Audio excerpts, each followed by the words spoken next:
Então tá. Não consegui, botei pra gravar local, depois a gente vê. Mas, hein, Larissa, acho que são 2:01 até pra gente respeitar. O pessoal deve estar chegando também, já temos, né, nós tínhamos, pelo menos ah, pela nossa lista, cerca de 50 confirmações. A gente sabe que alguns vão chegando mais tarde, né? Então, a Sim, gente sim. pode ir começando, até para não né, respeitar o pessoal que está chegando na hora. Tá certo. E eu vou, assim, eu não vou, né, me alongar aqui, eu só vou te agradecer por aceitar nosso convite e vou deixar para tu te apresentar, né, tu já pode compartilhar né, eventualmente uma apresentação, mas obviamente todo mundo sabe, vamos falar de precificação hoje, mas eu vou deixar para tu fazer a introdução e tu tocar a ficha, e tu pode me dizendo também, e tu pode aproveitar e dizer como é que tu quer fazer o bate-bola, assim, eu sei que o pessoal manda bastante coisa no chat, daí tu diz como é que tu quer fazer, se for no chat a gente vai cuidando e vai te mandando as perguntas, né? Tá. Como é que a gente tá de tempo, Rafael? Assim, Não, o que eu posso até considerar as 3 horas. até as 3? Tá. Aí eu É, controlo para deixar um tempinho legal pra gente poder é, trocar no final, né? e Ter eventualmente, perguntas. e se vier perguntas no chat, tu quer que eu vá te passando, ou tu quer esperar no final? O que tu prefere? Pode ser, porque eu vou passar todo o conteúdo, pode ser que a gente passe por aquele assunto da Ah, pergunta em algum momento, então é legal no final. Se o tá, pessoal quiser ir escrevendo no chat, a gente lê no final, não isso. tem Tá, problema. Quem pessoal, então quiser isso. Vão depois deixando no chat aí perguntar, as perguntas, no final a gente lê. Então tá, eu vou, isso aí. vou te deixar, eu vou botar no mudo aqui, tá? Tá certo. Toca a Deixa eu ficha. compartilhar minha tela aqui, então. Tá, vocês estão vendo a minha tela? Aqui. Sim. Deixa eu só compartilhar aqui. Tá certo. Todos veem meus slides ali, pessoal? Tá, beleza. Então tá. Bom, rapidinho, como o Rafael falou, então hoje a gente vai falar de um assunto muito importante, né? Sempre é importante, eu sou suspeita para falar, mas é sempre importante. Agora tá bem mais importante, porque a gente está realmente bem intolerante ao risco nesse momento. Então, hoje a gente vai falar sobre precificação e gestão financeira, tá? Então, queria agradecer vocês todos que estão aqui para a gente falar sobre isso hoje, que vão dispor aí desse tempo para a gente discutir e melhorar a gestão financeira dos negócios de vocês, que é uma coisa muito importante. Então, quero agradecer muito o Rafael e a Dani, né, e o pessoal do Tecnopuc pelo espaço. A gente vai falar um pouquinho, então, de alguns principais erros que a gente acaba cometendo e como evitar, que é uma coisa que vocês podem aplicar nos negócios de vocês hoje, tá? Então, primeira coisa, bem rapidinho, meu nome é Larissa, eu sou especialista em pricing. É uma área, deixa eu recolher aqui, que eu acho que vocês vão ver melhor os slides. Isso. Então, eu sou Não, especialista em a gente consegue ver, pricing. para nós aparece diferente, tá? Só para Tá, então, beleza. é só para ti. Então eu deixo aqui o cantinho melhor. Beleza. Então, o que é importante vocês saberem sobre mim, né? Eu sou da área de administração, eu fiz mestrado na área de negócios, em estratégia e competitividade, e eu pesquiso preço já tem mais de 5 anos, estou nessa área. Eu trabalho há mais de 10 anos na área de gestão financeira de empresas de tecnologia. Então, o meu foco sempre foi finanças e finanças estratégicas para modelo de negócio na área de estratégia. E mais especificamente, então, tem uns anos especialista muito mais em preço, que é o comportamento do preço, o que o preço faz com margens de negócio, com receita, e como que ele pode ser um potencial que alavanca negócios, ou muitas vezes ele pode até prejudicar negócios, dependendo de onde ele está inserido. Tá? Então, é um pouquinho mais para falar sobre mim. Então, vamos dar um contexto. A gente fala muito de transformação digital, a gente tem falado muito mais agora, visto que cá estamos nós conversando por uma ferramenta digital e as empresas tiveram que acelerar esse processo nesses últimos meses. Mas a gente já vinha numa batida muito parecida com isso. Então, tem algumas empresas que eu trabalho na área da engenharia e elas trabalham também com transformação digital para dentro da indústria, para setores até super convencionais. E a gente vem falando disso no Brasil já tem um tempo, a nível mundo há um tempo um pouco maior. O que isso interessa para a gente e interessa para preço, tá? Para o universo financeiro. A primeira coisa que a gente tem que pensar é que a transformação digital ela veio mudando os modelos de negócio há bastante tempo. E essa parte específica do preço, a forma como a gente cobra, a construção da gestão financeira, ela acabou ficando mais convencional. existem modelos para fazer inovação dentro de qualquer área, dentro de uma empresa, mas existem poucas alternativas para quem quer inovar na gestão financeira. Então, quando a gente pensa em revolução industrial, a gente pensa que herdamos daquele formato, né, do sistema da revolução industrial, muitas coisas que hoje são válidas e que nós usamos em negócios até hoje, incluindo o sistema financeiro contábil de qualquer empresa. Então, se talvez alguns de vocês podem ter feito algum curso, né, até do Sebrae, por exemplo, que é um player bem importante no ecossistema da inovação aqui no Brasil. E muitos clientes, muitos mentorados que hoje conversam comigo passaram muitas vezes por essa iniciação empreendedora que é comum no Brasil e tem dificuldade de posicionar o seu produto nesse modelo, né, desse modelo contábil financeiro que até então existia apenas como opção. Por quê? Porque a gente olha para esse modelo muito atrelado ao universo físico, ao universo da indústria, que é orientado a custo. Quando a gente fala de produto digital, quando a gente fala de produto de inovação, quando a gente cria um mercado novo, quando eu estou falando de serviços de inteligência, ou, claro, dentro do universo SaaS, né, do Software as a Service, fica muito difícil a gente usar esses modelos antigos dentro do nosso universo de inovação, tá? Então, a proposta aqui é que vocês pensem o quanto a gente vai conseguir inovar dentro de preço a partir das mesmas premissas da transformação digital, porque é isso que importa. Então, eu acho que a gente pensar em inovação de uma forma geral dentro de um modelo de negócio e não pensar em inovar na forma de cobrar não faz sentido. Porque aquele modelo ele não cabe no modelo que a gente tem hoje. As empresas que estão trabalhando com um serviço, com um produto digital e que querem se digitalizar, que querem criar canais online para existir nos canais online, elas precisam pensar em modelos que caibam no formato de gestão financeira dentro da transformação digital. Tá? Então, tem um exemplo que eu gosto de trazer, que é o exemplo do Spotify, que não revolucionou a indústria da música, né? A indústria da música já vinha sendo revolucionada há muito tempo por vários outros personagens importantes, empresas que trouxeram isso. Se a gente comparar isso muito com o iTunes, a gente já tinha se livrado dos CDs, né? A gente já não usava mais a música física, começava a usar ela digital. Então, o modelo de negócio de consumir música digital, ele já existia. E o que o Spotify fez? O Spotify inovou no modelo de geração de receita, que é justamente criar o conceito, trazer o conceito da assinatura, no modelo de assinatura, para esse público que já consumia música digital. O que eles entenderam? Eu não posso ser só mais um dentro desse mercado que já está inovando no modelo de negócio, já existe a digitalização da música. Então, eu vou pensar numa forma de entregar valor para o meu usuário, para aquele que vai me consumir, diferente.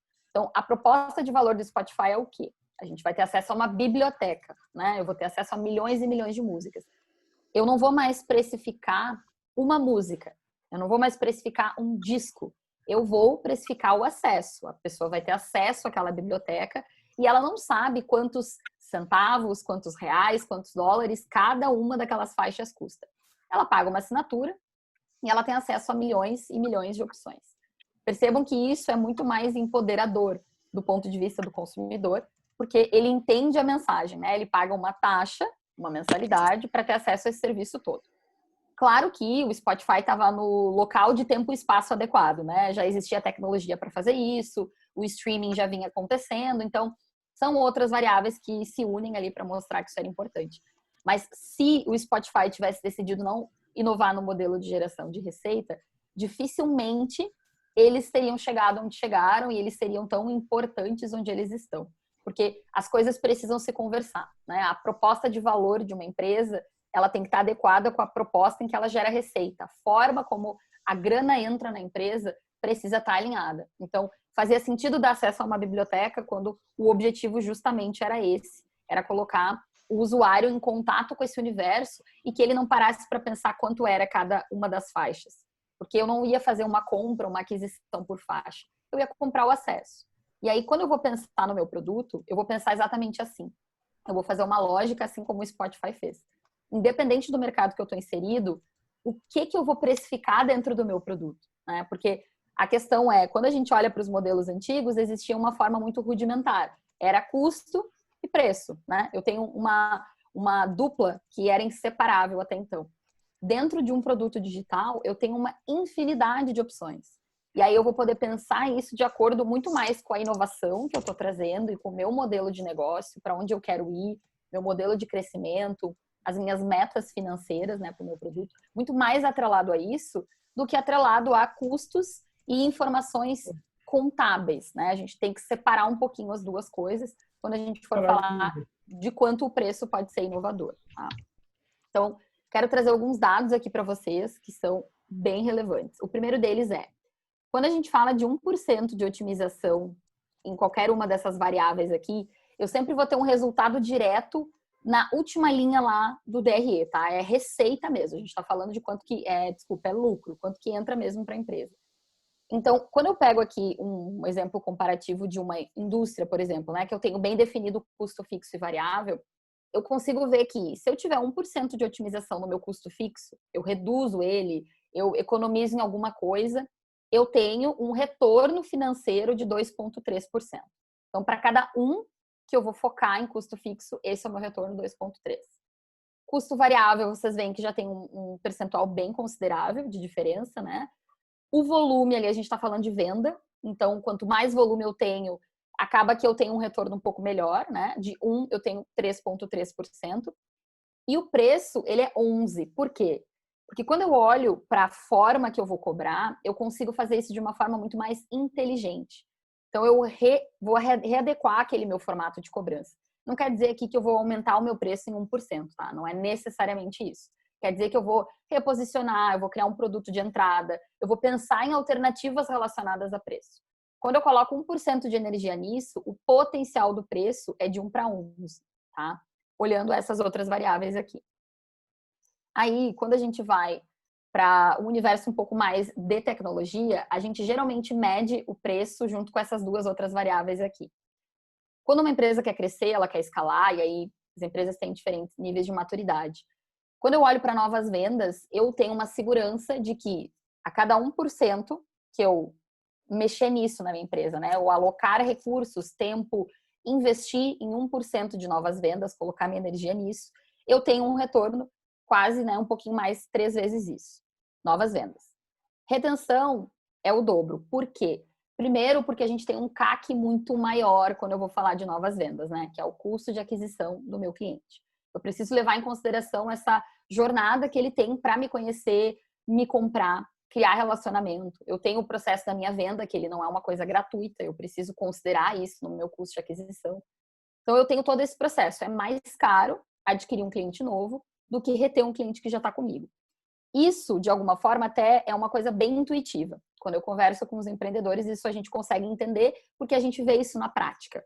É muito fácil, né? Eu sei o quanto eu gasto para adquirir um cliente e, claro, mantê-lo comigo, eu tenho menos esforço de venda.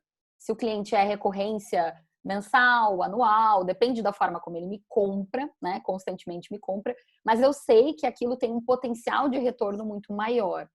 Isso faz com que eu tenha que sempre olhar muito para a retenção, né? Ao natural.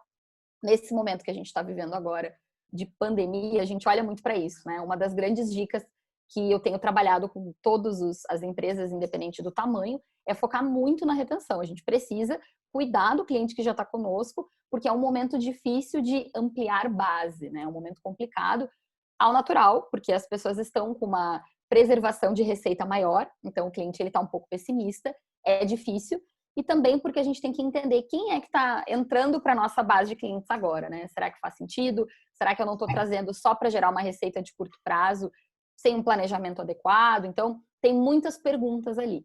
Por isso que retenção é um caminho importante.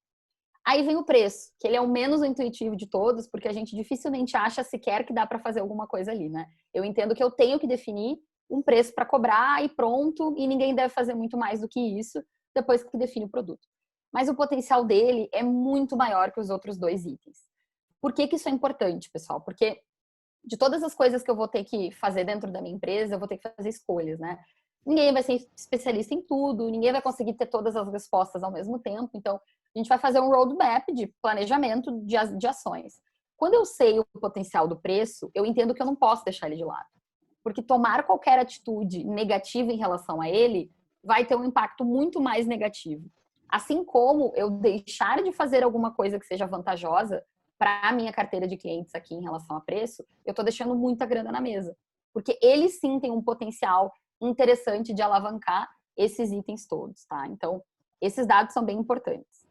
Aí a gente vai para um outro exemplo aqui que eu quero contextualizar para vocês porque que se vocês acham que preço é uma dor de cabeça, vocês não estão sozinhos, com certeza, tá? Esse exemplo, ele mostra que a gente tem vários itens e foi questionado são mais de 500 empreendedores, tá? Isso aqui é América do Sul e América do Norte. Então, o que a gente tem aqui? Cada gestor, CEO, enfim, tinha que pontuar de 0 a 5 quais eram as maiores dores de cabeça que eles tinham em relação a essas áreas todas aqui. Notem que todas elas são importantes, tá? Obviamente. Publicidade, pós-venda, né? Aqui no pós-venda pode ser a jornada do cliente, a questão do sucesso do cliente, né? Do customer success, que as empresas investem muito nisso, manter o cliente ativo. Distribuição, quais são os canais, onde que eu vou estar inserido, se eu vou vender B2C, se eu vou vender B2B. Concorrência, onde estão os meus clientes, quem está tirando grana da mesa. Qualidade, testar o meu produto, corrigir bugs, eu vou ter melhorias dentro dele, o que eu vou fazer, qual é o meu planejamento de expansão do meu produto. Diferenciação, o que eu sou, o que eu não sou, o que eu sou que o meu cliente não é, que o meu concorrente não é, o que é importante eu pensar para me diferenciar. E no topo dessa história toda está o preço. Por quê? Porque todas essas outras áreas, a gente sabe quem está fazendo isso dentro das empresas. Quando eu vou pensar no desenvolvimento do meu produto, eu sei que eu vou ter que pensar em comunicação e publicidade. Eu sei que eu vou ter que pensar em a concorrência e tem alguém dentro da minha equipe que está com essa incumbência. Alguém parou para pensar nisso. Porque é normal, são as coisas que vêm à mente, a gente para pensar. O preço, ele fica meio sem dono. Eu olho e dependendo da empresa, ela está muito mais a partir do braço de vendas, porque é quem está na trincheira, quem está falando com o cliente. Então é importante que essa pessoa tenha uma opinião. Às vezes está dentro do marketing, porque o marketing faz a comunicação, eles definem muito da entrega de valor, a geração de leads. Então, dependendo do inbound que essa empresa tem, ela se preocupa que o preço fique ali. Outros é na cabeça do CEO, né, da pessoa que decide. Dependendo do tamanho da empresa, pode ser que dentro já exista uma área estruturada de finanças e ali está o preço. Então, ele é meio sem dono, depende muito da capacidade da empresa de absorver aquele assunto, de pesquisar sobre isso. Mas eu tenho certeza que na vida diária de vocês não é aquela vertical chave que a gente para pensar, legal, tá aqui a minha ideia, eu tenho um bom produto, eu comecei a escalar, mas e aí? Né? Será que o preço está adequado? Então, dificilmente a gente para pensar nisso com a atenção que deveria. E aí, por isso que eu acredito um pouco dessa questão ao fato dele ser a maior dor de cabeça. Porque a gente não para muito para pensar nele, a gente não tem uma pessoa naturalmente orientada a pensar nele, e aí parece que a gente deixa ele de lado e não tem muita resposta. Aí isso, junto ao fato de que os modelos que a gente tem, eles são antigos, parecem não se adaptar aos produtos que nós temos hoje, fica bem difícil da gente imaginar para onde ir, né? Então, por isso que ele acaba sendo uma grande dor de cabeça aqui. Outra questão é que ele é um potencial de conflito muito grande. Por quê? Mesmo que eu traga todas aquelas pessoas que eu dei de exemplo antes ali, né? Eu traga o meu time de vendas, eu trago o meu time de marketing, meu time de produto, todas essas pessoas para conversa. Legal, então vamos definir junto o nosso preço. Cada um vai ter uma ótica dentro da mesma empresa e independe do tamanho. Por quê? Porque cada um vai ter uma visão do que o preço pode fazer pela empresa. Então, produção aqui, vamos colocar como produto, tá? Quem está orientado ao produto. Para quem está orientado ao produto, dificilmente essa pessoa participa da conversa de geração de receita, de meta de faturamento. É uma pessoa que está mais orientada à questão técnica do produto, seja ele qual for. Então, para essa pessoa, se de repente eu fosse questionar, para ela, uma questão de cobrir os custos seria suficiente, né? Ela não tem uma imagem adequada de quanto deveria ser esse produto. Para quem é vendas, a gente fala de preço justo, que é o quê?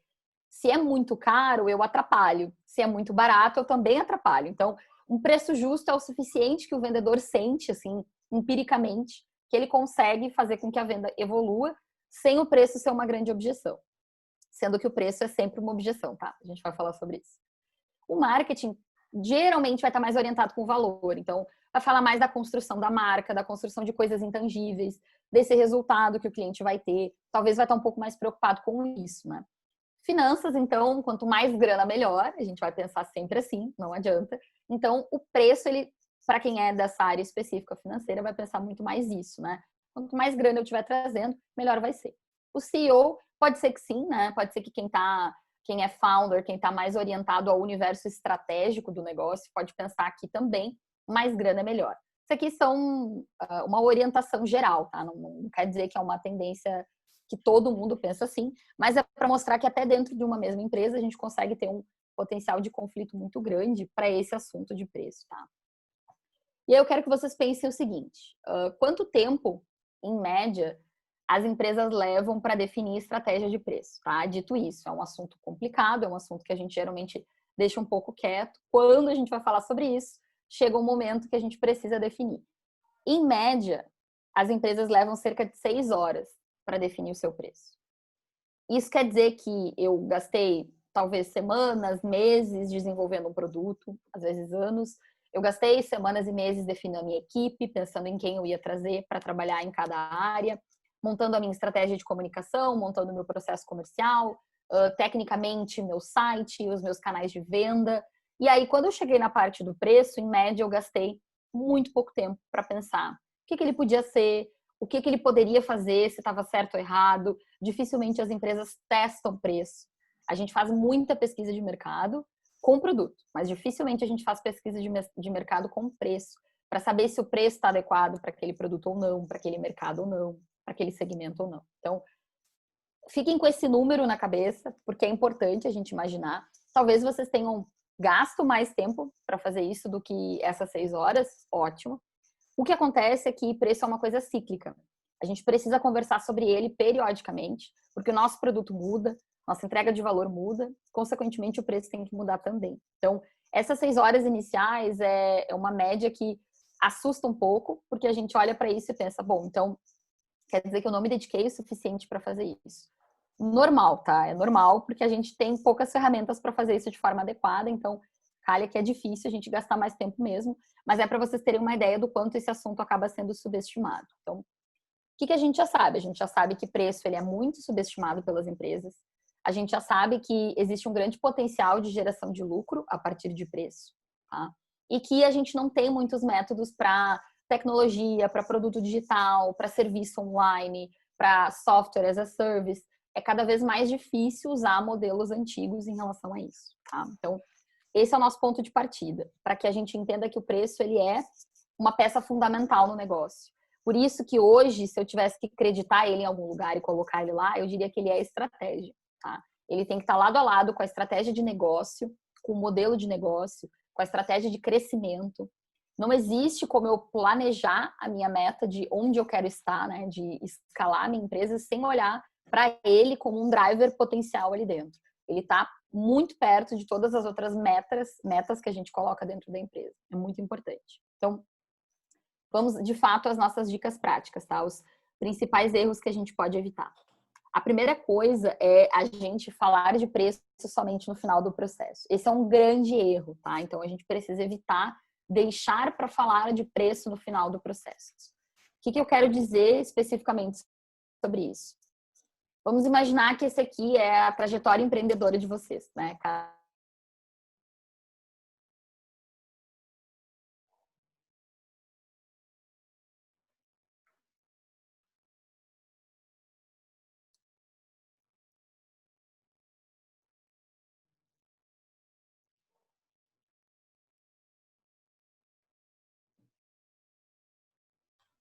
Vocês estão me ouvindo?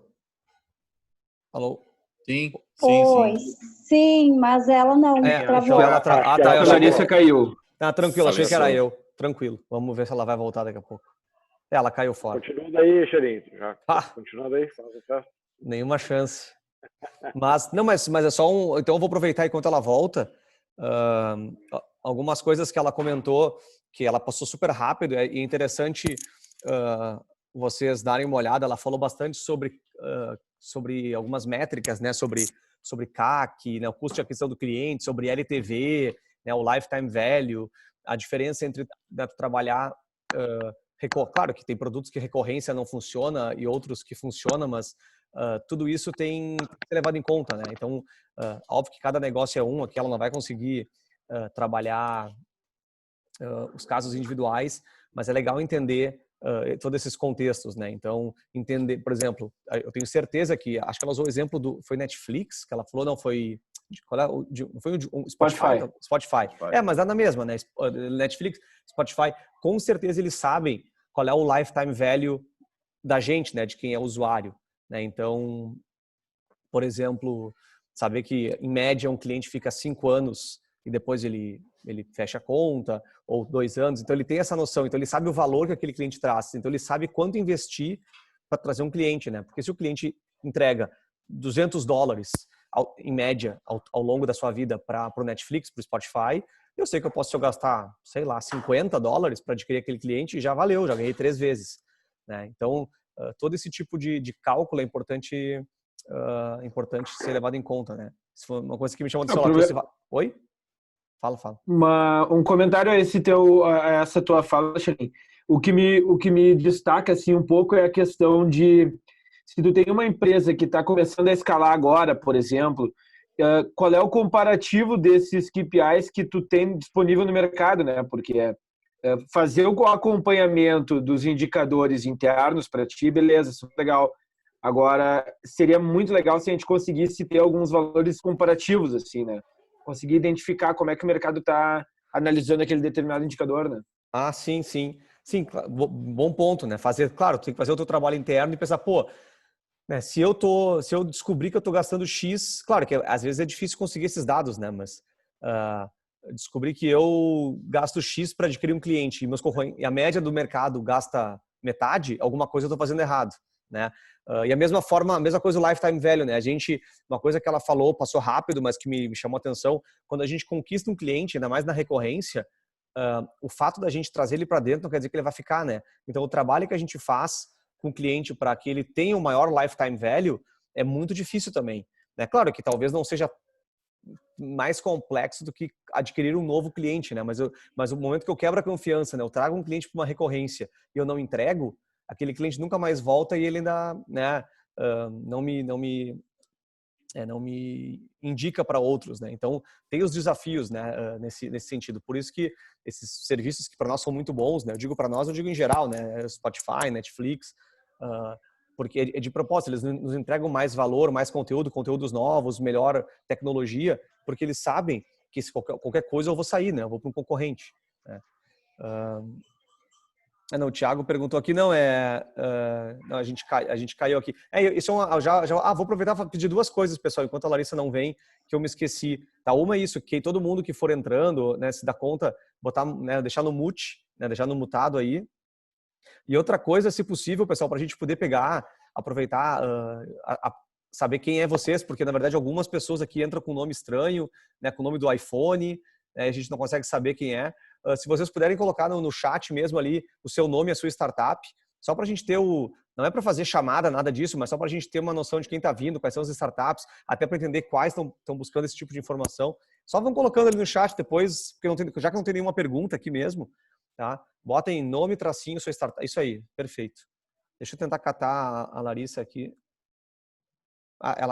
Interessante que o WhatsApp dela agora, não, finalmente ela recebeu. Eu mandei para ela o WhatsApp, ficou com, eu não sei como é que chama, um tracinho, né? E agora ficou com 2 tracinhos. Eu acho que agora ela pelo menos recebeu o WhatsApp. Acho que deve ter caído, sei lá, faltou luz na casa dela, um negócio assim. Só pode, né? Mas que mais? Eu tô tentando pensar outros pontos, hein, pessoal? Tentem pensar outros pontos que passou pela... tô falando isso foi para mim o que mais chamou a atenção, que é uma coisa que eu mais falo com as startups, essa questão de entender... obviamente todo mundo quer recorrência, né? A recorrência é uma coisa linda, né? Porque a pessoa tá lá todo mês, pinga o dinheiro, mas nem todo negócio é recorrente, né? Às vezes não adianta, às vezes ele é transacional mesmo. Tem negócios que são transacionais, que não adianta eu querer, né? Pelo menos por enquanto, né? Então... ali tem alguém quem é que tá aí? Zeca tá aberto aí o microfone. Não consigo te achar aqui para mutar. Cadê aqui? Vocês me ajudem aí, pessoal. Quem tá como co-host me ajuda aí mutou já. Então, mas assim, eu digo assim que alguns negócios não estão, mas às vezes a gente se surpreende, né? A gente fala, carro, né? No passado o carro era comprado, hoje tu já tem modelos de carro como serviço, né? Tu já consegue. Então assim, todo mercado pode ser testado com novos modelos, né? Mas nada é tão simples. Deixa eu ver quanto Quanto tempo para pensar no preço? Por hora de trabalho, por exemplo? Preço? Eu não sei se eu entendi a pergunta, Thaís, mas eu vou responder de uma forma como eu até falei no garagem. Deixa eu ver se enquanto não sei, eu não entendi a pergunta do quanto tempo para pensar no preço. Isso não sei se eu entendi essa parte, se puder reforçar, mas eu nunca penso no preço com relação ao custo, tá? Isso é uma coisa importante. Eu penso no preço com relação ao valor que o mercado está disposto a pagar. Então, eu nunca faço, se por, entre aspas, por sorte, a conta fecha, ou seja, eu consigo entregar por um preço bem menor que o valor que o mercado está disposto a pagar, eu tenho um negócio, né? Mas eu não faço a conta inversa, como muitos costumam fazer, né? Do tipo, me custa 50, então eu vou cobrar 100. Né? Eu não gosto desse modelo, porque às vezes tu deixa dinheiro na mesa nesse modelo. Ela falou em 6 horas. 6 horas. Eu não sei se eu entendi. Alguém, de repente, não quer falar? Não, sou eu. É melhor falar, eu acho. Explica. Tá me ouvindo? Tô te ouvindo. É que, na verdade, ela falou que a maioria das empresas demoram tipo, umas 6 horas para pensar sobre o seu preço, né? E daí eu fiquei pensando, nossa, a gente já vai pensando no preço durante a produção da MVP, durante a produção do produto, ou se a gente só pensa no preço mesmo lá no final, quando a gente já está com o produto validado, já está com o produto pronto, sabe? E em relação a esse preço também, tipo, eu calculo ele por horas dedicadas, assim, por exemplo, o horário de um mestre por hora é tanto, então eu faço uma média. Como eu falei, né? Um pouco, né? Tem a questão do que o Guilherme falou, né? Um pouco uma questão de benchmark, né? Então, talvez tu conseguir entender como é que o mercado está cobrando para tu ver se teu preço tá dentro, né? Porque às vezes, né, o teu custo é muito alto, tu vai falar, vou fazer por hora trabalhado, mas daí eu demorei mais, então eu vou cobrar mais. Mas o mercado não cobra mais. Então, né, esse é meu medo de fazer desse tipo de... Porque, por exemplo, pensa um negócio que tu está começando, né? Eu estou começando a fazer um negócio. Então, eu demoro muito mais tempo para fazer. Só que eu não posso cobrar pelas 20 horas que eu demorei para fazer, porque o mercado não paga as 20 horas. Então, como eu falei, eu acho uma coisa é benchmark. E a outra, tu fez uma pergunta um pouco difícil, né? Porque se tu está num processo de ainda entendimento do que é o teu produto ou serviço, como é que tu vai precificar uma coisa que tu não tem certeza o que é ainda, né? Então isso é super difícil, né? Então eu diria que tu vai ter que ir descobrindo ao longo do processo e ir validando, né? Talvez o serviço que eu tenho até agora, que é o que eu sei entregar até agora, custa X, mas ao longo do período tu descobriu que certas coisas tu não vai mais entregar e tu vai entregar outras, tu vai ter que reprecificar, entendeu? É super difícil essa tua pergunta. Não sei bem responder. Porque, de novo, a gente pensa muito no produto final, né? O meu app, o meu serviço, como produto final, ele vai custar X. Mas e se não for bem aquilo? E se tu tiver que botar mais funcionalidades ou menos funcionalidades, ou mais entregas, ou mais serviços? Então, é super difícil. Eu diria que é um processo, né? Eu diria que o preço é um processo. Com certeza... E em algum momento ele estabiliza. Eu imagino que todos esses... Ela usou o exemplo do Spotify. Hoje é fácil a gente falar Spotify, música como serviço, filme como serviço, mas tudo isso foi um processo. Tá? Eu lembro, por exemplo, o Netflix começou entregando os DVDs em casa. Lá nos Estados Unidos, o processo era assim, eu quero assistir, sei lá, Titanic, não sei quando era o filme da época. Não, Titanic é muito mais velho, mas por aí, não sei, vamos supor, Titanic. Eles te mandavam pelo correio o filme, tu assistia e tu devolvia para eles. Então, eles começaram testando o modelo manual, que a gente chama, né, num processo manual. Então, na época, não tem ideia, mas o preço devia ser diferente, porque o custo de fazer isso era diferente. Hoje, o custo que eles têm de ter que comprar os filmes, eu nem sei como é que funciona o custo, né, de ter que licenciar a distribuição, servidores, é outro custo, mas eles foram achando um modelo em que eles conseguiram cobrar um valor que, para nós, como clientes, a percepção é um valor muito baixo, sei lá quanto que é, 20 e poucos pila, 30 pila, 10 pila, um valor que é muito baixo por mês, e a gente tem essa percepção que a gente recebe essa gama de séries, filmes, mas isso foi um processo de muitos anos aí de aprendizado deles, que começou com essa entrega manual de filmes e culminou hoje com um sistema que está razoavelmente estável, que é o que a gente conhece, né? Então... Posso? Oi. Eu prefiro. Posso fazer uma Claro, perguntinha claro. rápida? Enquanto a Larissa não tô conseguindo, eu não sei o que aconteceu, mas Tá. vai Não, falando. Enquanto ela não chegar. outro ponto interessante que ela colocou ali, né? Não sei se você quer comentar um pouquinho. Ela comentou hoje da importância no momento que a gente está da retenção dos clientes, né? Dessa estratégia para te, obviamente, se manter no mercado, frente até a toda a instabilidade que a gente está. Mas, por exemplo, aqui eu acredito que a maioria são startups, são, né, empresas que estão iniciando. Então, assim, eu não sei se ela iria abordar depois, ou se quer comentar um pouquinho, para esse pessoal que está começando, que nem tem como fazer retenção, porque ainda está criando o relacionamento com o mercado, né? E frente ao cenário que a gente está, tem alguma estratégia, sim, ou realmente é ir para o mercado, é ofertar o seu valor e tentar criar essas conexões para depois pensar em retenção? Sim, não, com certeza, concordo contigo. Dependendo do estágio, a gente tem muita gente aqui, né? A gente tem startups que estão começando e a gente tem startups que estão aqui, tem de tudo, né? Eu diria que para quem está começando, realmente, pensar ainda em retenção é botar um pouco a carroça na frente dos bois. Porque eu digo assim, tu não vender... É que nem aquela história, né? Que acho que até o Flávio Steffens falou na palestra dele, né? Não adianta eu pensar num CRM para gerir os meus clientes se eu não tenho um cliente. Então, eu tenho que primeiro vender para o primeiro cliente. Então, eu concordo. Primeiro, eu tenho que trazer o primeiro cliente para dentro, fazer com que ele confie no meu serviço e entregar. Talvez eu não vá acertar o preço para esse primeiro. Talvez eu vá errar e vou pagar para ele entrar. É do jogo. E talvez eu vá precificar num valor... Acontece, muito maior do que eu imaginava e ele vai aceitar. Porque a dor dele era maior do que eu imaginava. Eu achava que ele ia pagar 50, ele me pagou 300. Então, por isso que eu digo, esse momento inicial das startups é muito de descoberta, né? Então, não dá para ficar... Aqui, pessoal. Voltei. Voltou? Ótimo. Não, nós estava aqui Desculpa, respondendo... nossa, caiu. Não sei o que aconteceu com o Zoom, não foi nem a internet. Simplesmente ele Sério? fechou aqui.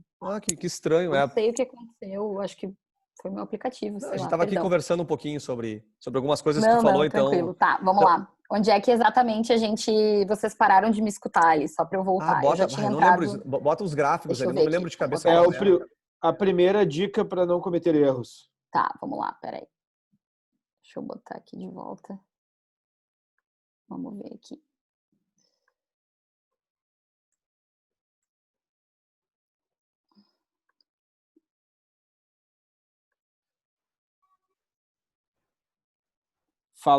Era falar de Essa preço aqui. somente ao final do processo. Vamos ver aqui. Essa aqui. Essa aí, Isso? essa aí. Essa aí. Tá, daí a gente chegou a falar aqui. Não, Não? tava no anterior. Tava nesse aqui. Tá, beleza, legal. Não, esse aí. Nesse aqui, né? Tá, beleza.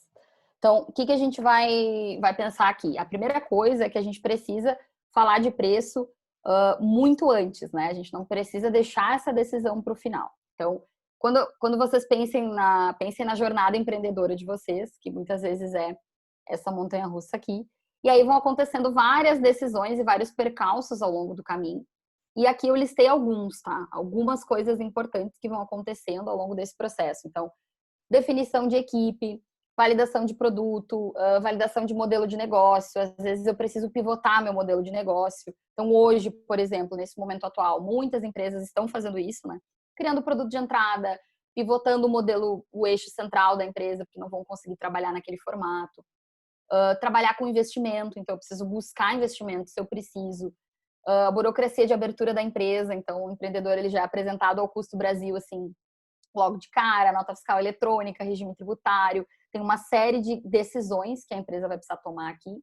E aí, no fim das contas, o preço está ali no cantinho, escondido, ele acaba ficando para o final, porque eu gastei todo o meu tempo e toda a minha energia tomando essas decisões, que são óbvias e intuitivas e naturais do processo de empreender.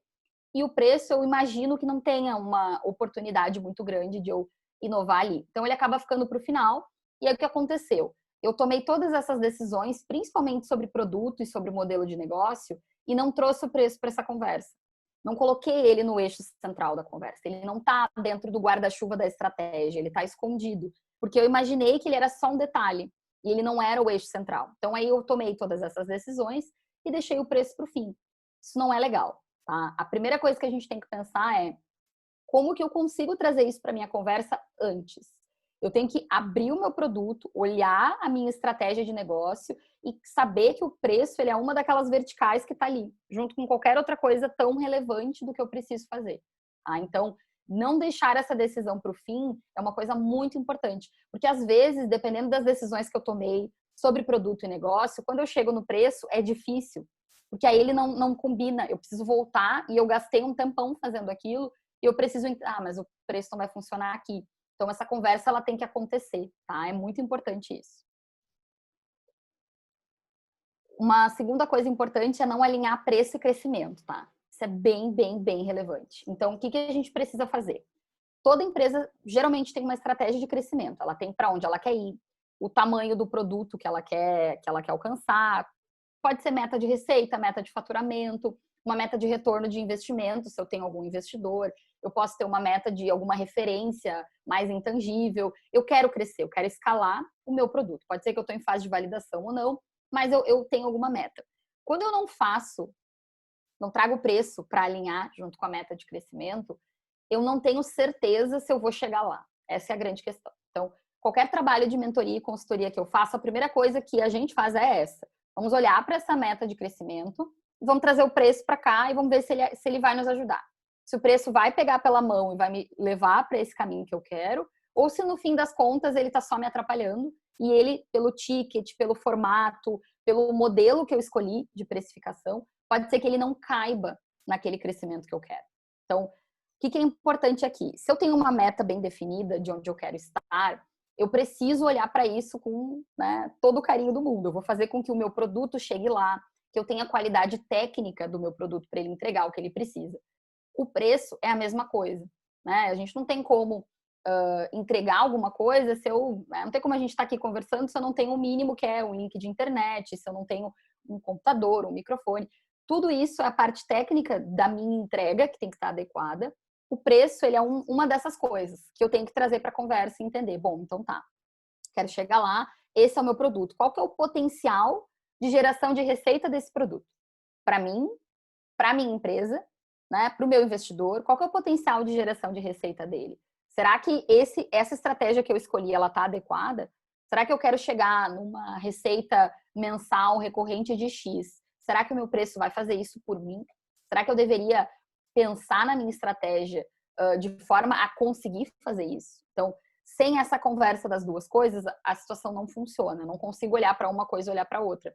E muitas vezes a gente vai mudando e adaptando a nossa estratégia de crescimento, né? Eu tenho uma meta X, pode ser que agora, nesse momento atual, muitas empresas mudaram as suas metas de crescimento. Pode ser que eu não consiga crescer no primeiro semestre o que eu conseguiria, porque o segmento que eu atuo tá um pouco mais atrapalhado, tá sofrendo em relação, com a situação toda da crise. Então, é natural que eu possa rever a minha meta e é natural que eu vá rever também, olhar para o meu preço com esse olhar. Né? Ele continua, ele está me ajudando ou ele está me atrapalhando nessa minha meta de crescimento? Terceira coisa importante é a gente não isolar decisões sobre preço. Então, nós vimos aquele gráfico antes ali, que ele falava basicamente sobre as diferentes opiniões dentro de uma mesma empresa sobre preço. Então, pensem, nas empresas de vocês e como que essas decisões elas são tomadas. A gente dificilmente vai conseguir ser bem sucedido na estratégia de preço se isso saiu da cabeça de alguém, não saiu especificamente de uma decisão de time. Então, uma tomada de decisão a partir da estratégia de preço faz muita diferença. E aí eu vou ter o ponto de vista de todo mundo que toma decisão dentro da empresa. Pode ser que quem trabalha com produto, entende de produto, precisa entender. Porque preço é valor, tá? Preço e valor. Eu não consigo falar de entrega de valor sem falar de preço. E não consigo falar de preço sem entrega de valor. Então, quem está na ponta, trabalhando com vendas junto com o cliente, ou quem está desenvolvendo o produto, não importa a área que essa pessoa está dentro da empresa, ela tem que saber por que a empresa existe, qual que é a entrega de valor para aquele cliente final. Para que ele está ali? Para que ele me compra? Que problema que eu resolvo? O preço ele está amparado exatamente em cima desse problema que eu resolvo. Então, quando eu olho para isso de uma forma mais coletiva dentro da empresa, eu tenho essa conversa que ela não é isolada, porque eu levo em conta certas coisas que eu não levaria. Então, por um lado, é muito bom que preço não é de ninguém. É muito bom, porque ele é da estratégia. A gente consegue trazer a conversa e olhar ele de muitos pontos de vista, porque ele tem essa capacidade de adentrar em todas as áreas e trazer o que a gente quer, né? Que é aquela última linha lá do DRE, que é o lucro.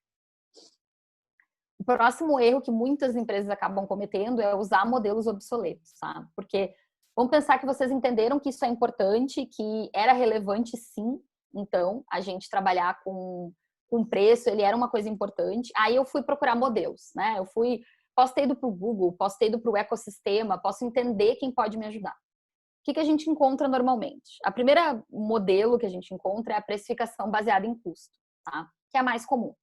A precificação baseada em custo, ela trabalha com o fato que eu vou olhar para quanto que é a minha estrutura, o meu custo operacional, e vou pensar que o preço ele é ancorado nesse custo. Então, eu tenho um custo fixo de X pessoas, eu tenho uma estrutura física ou não, né? Eu tenho ferramentas que eu compro e que eu preciso delas para o meu produto funcionar. Se meu produto é na nuvem, eu tenho o custo da nuvem. Eu tenho um monte de outras variáveis ali que eu vou listar e que eu vou entender que eu preciso saber. Essa reflexão, ela é importante. A gente não pode tirar a importância de saber o nosso custo operacional, é claro. Mas o que a gente precisa é entender que não é isso que baliza meu preço. Eu preciso me libertar desse conceito de que se eu gasto R$5.000 no mês para a minha empresa, eu posso cobrar 10 por aquele produto de receita e aí eu vou ter 5 como, né, receita bruta. Não, tá? A gente não pode, de fato, pensar assim. Porque quando eu me liberto do custo, eu percebo que tem muitos problemas em relação a cobrar orientado a custo. O primeiro deles é o quê? A gente não consegue controlar 100% dos nossos custos, né? Pode ser que eu precisei de uma outra ferramenta, pode ser que eu precisei contratar outra pessoa, fazer uma certificação, pode ser que o meu processo comercial ele é mais caro, né? O meu custo de aquisição de cliente é mais caro, eu vou precisar me adaptar. Tem uma série de variáveis ali. E o segundo problema é que o cliente ele não se importa com o nosso custo.